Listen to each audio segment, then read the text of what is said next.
That was great. Hello, welcome back to Evening Breeze. I'm Mark Kalita, and just about to sit around me is Ice Nine.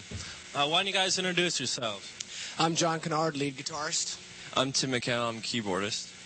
Kevin, drums. Andy Smith, vocals. Doug Longo, bass.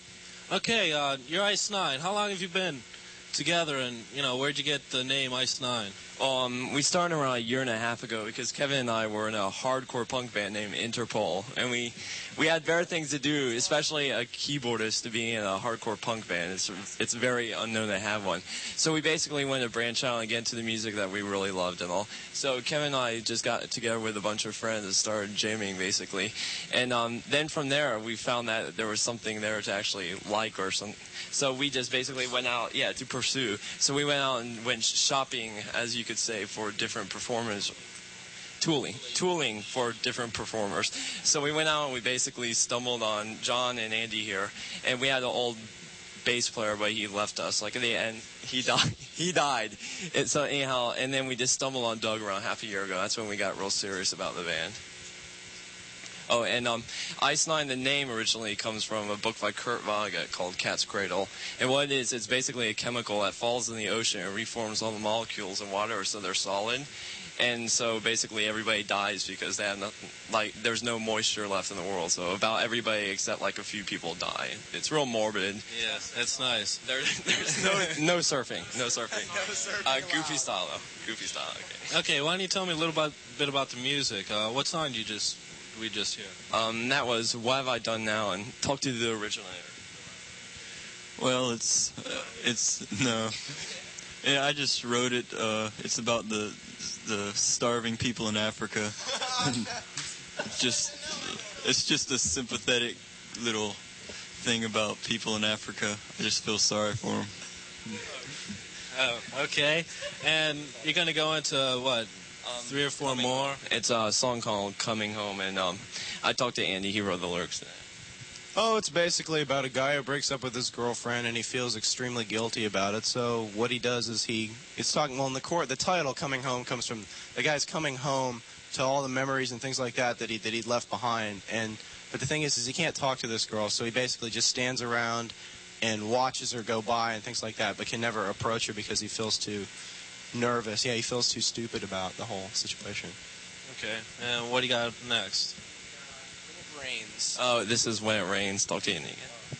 Oh, it's kind of autobiographical, not just about me, but about just about everybody in the band, sort of.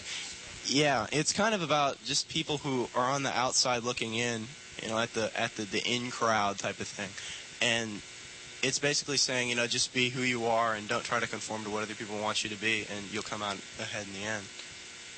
Okay. This one was our first original ever. It was written even before the band was originated. I wrote it.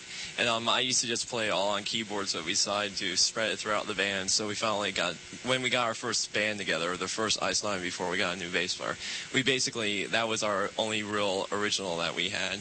And we worked on it. It's basically just about looking for a grasping hand when you need something. Which is what we needed at the time. Yeah. Okay, and you got loss or gain. It's basically the same pretty much as When It Rains because it's dealing with the same thoughts. It's a kind of a person who is a very nonconformist, and he's having trouble deciding in his own head. He's struggling the thought in his mind about conforming to the ways of society or to do things the way he really appreciates it and the way he likes to do it. And basically it's about his own struggle.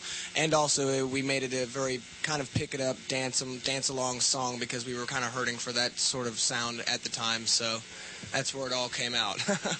and really, I wrote the lyrics to it. And plus, besides that, it's basically what I looked at it as is like looking up to your peers. And as you grow older, it's kind of like a loss of innocence. And you see some peers don't turn out to be as perfect as it can be. Something like a Catcher in the Rye sort of deal about how you really don't want to grow up because you stumble upon a lot of imperfection in your peers.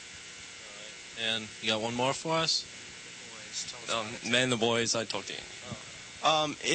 It's about a guy who is sort of, everything's been going wrong for him, and he's saying, well, I just need to sit back and contemplate and think about what's been going on and about who I am. He's kind of decided like who he is and that type of thing because, well, he's deciding whether or not he's a boy or he's a man and which is better to be. It's kind of operates on the same grounds as like Lost or Gain does, sort of. Yeah. Same level. All right, well, that's it. You want to... Yeah, play some more for us. All right? That's the miracle bread. This is the miracle bread right here.